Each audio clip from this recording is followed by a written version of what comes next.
I don't want to zoom in too close on my face because it's a little bit spotty. What about that?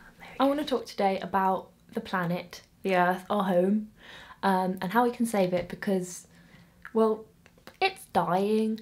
And I mean, as much as I would love to just like the human race just to go extinct, all the lovely other creatures in the world, they don't deserve it. I know the majority of the problems aren't caused by individual people, they're caused by big companies and a lot of commercial things and just how society works in general, but it just makes me deeply, deeply sad. I remember it was a couple of years ago now when the Great Barrier Reef was officially dead. That turned out to be like fake, but I started crying in a lecture because I was just so sad about it. Like, humans are killing this like lovely planet, like they're just destroying it. Even though individual people living their individual everyday lives are like probably a minuscule percentage of the overall problem, it's still a part of the problem.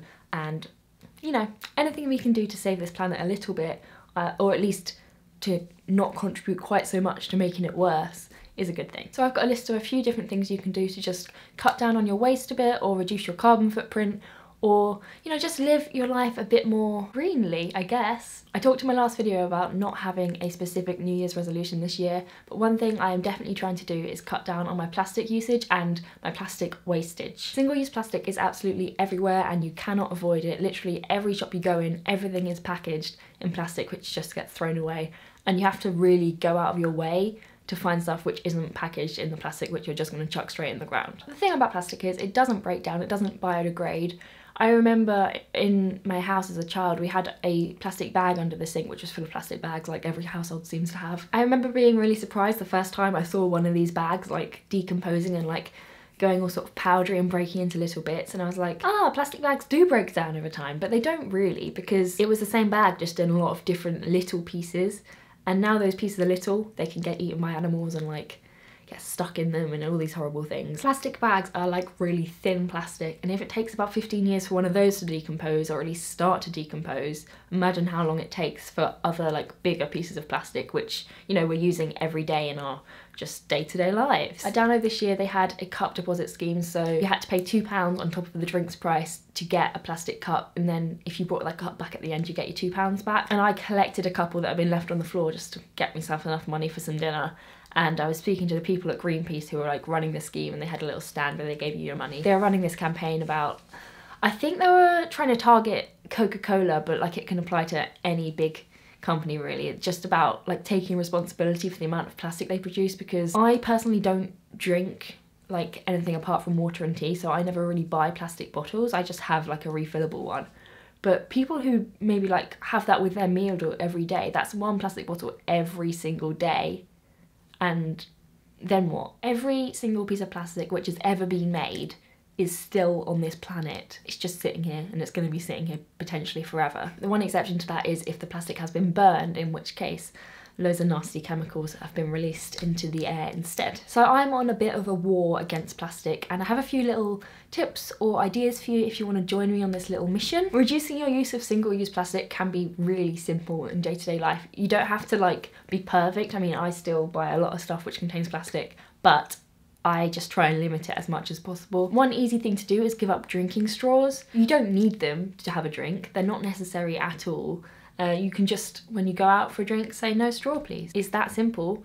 No like real effort needs to be made, and you're not making a particular sacrifice either. If you really do enjoy drinking out of a straw and that's something you're not willing to like compromise on, then you can either get an acrylic one or a stainless steel one, which are just like washable, reusable ones. And they're really cheap to buy just like anywhere. Tea bags contain little tiny bits of plastic, which makes me very, very upset because I drink a lot of tea. You could buy some loose tea instead and get yourself either a teapot and a little tea strainer, or one of those in-cup tea strainers, which you just put tea leaves in, and then it does the same job as a tea bag, but without the plastic waste, which is nice. In supermarkets, this is an obvious one, but bringing your own bags massively helps, and also it saves you 5p every time. You can invest in like a canvas reusable bag, or you can just use old plastic ones you've got. And also at the supermarket, you know when you're buying loose vegetables and they've got those like horrible plasticky bags that you put your loose vegetables in and then weigh them? You don't need to do that. You can either just take the vegetables loose, or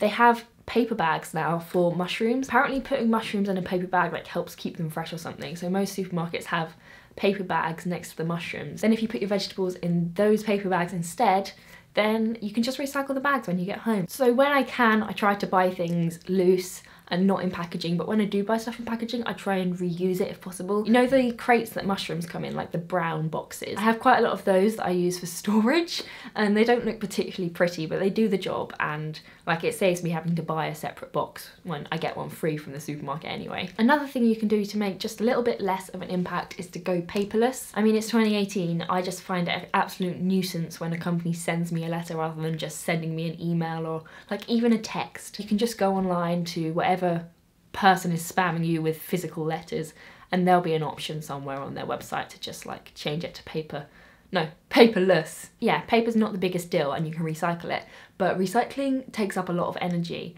and a lot of things do not need to come through the letterbox. Everyone has that place where they just dump letters that need to be like sorted through and filed away or like dealt with. Go paperless and then you won't have that problem. Another thing that you can do which will help the environment a lot is not particularly popular with a lot of people, but it's to go vegan or vegetarian or just reducing your consumption of animal products a bit. I'll leave a link in the description to a little sort of quiz thing you can do where it tells you the impact your lifestyle is having on the planet and ways you could sort of change things. It probably takes about 5 minutes to complete, and it's just like how many times a week do you drive in your car and how many times a week do you eat meat and stuff like that, and gives you analysis at the end. And as we all know, I like numbers. I'm not trying to preach at you and like you have to do what's right for you and what's right for your body and your lifestyle. If you can have one less meal of meat a week, that's going to make a big impact. I'm sure you've heard it all before, but you know,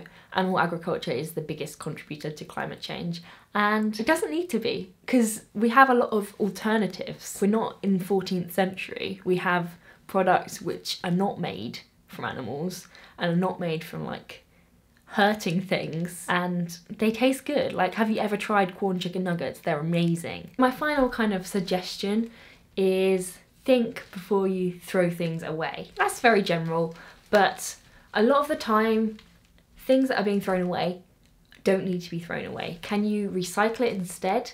Can you reuse it for something else? Can it be repaired if it's broken? In this very fast-paced world, a lot of the time it is a lot easier and a lot cheaper to just buy a replacement of something that's broken rather than taking the time and the energy to fix it. And with stuff like Amazon Prime, it's just instant. Like, you don't even have to think about it. It's just too easy. It's great and it's very convenient, but it's just kind of paving the way for a life where we just destroy the planet and we just don't even think about the waste that we're producing, which is just upsetting to me. Part of this point, if you're able to, is composting. It's kind of a thing you associate with like hippies, and that's cool. You can be a hippie, you can compost if you want to. I actually did my work experience in year 10 with a... Why does my tripod do that? You're not doing your job. I actually did my year 10 work experience at the council in the waste and refuse department.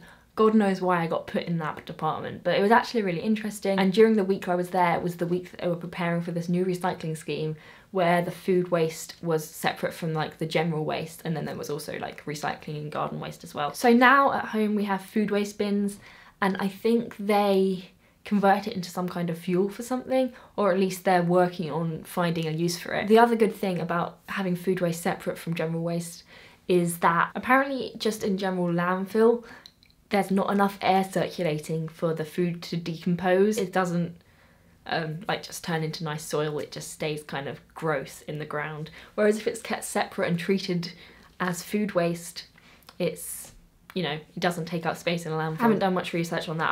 I've started watching loads of videos on like improving your life and improving the world, and someone mentioned something about that recently. So it's difficult if you're like me and you're at uni and you're living in a shared house to do stuff like composting or like separating food waste.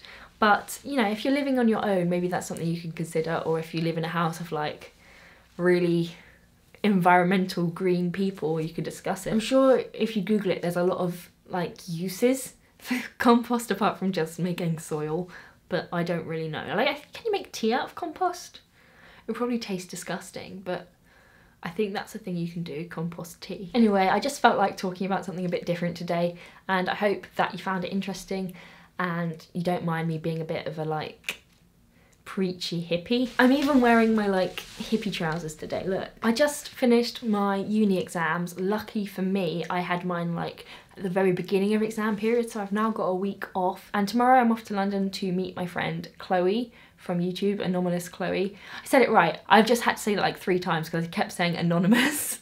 Anomalous Chloe. And we're going to be filming some videos together, so I'm very excited for that because we've never met before. And it's been a very long time since I last met an internet friend in person for the first time. So I'm very excited for that, and look out for the videos because I think they're going to be good.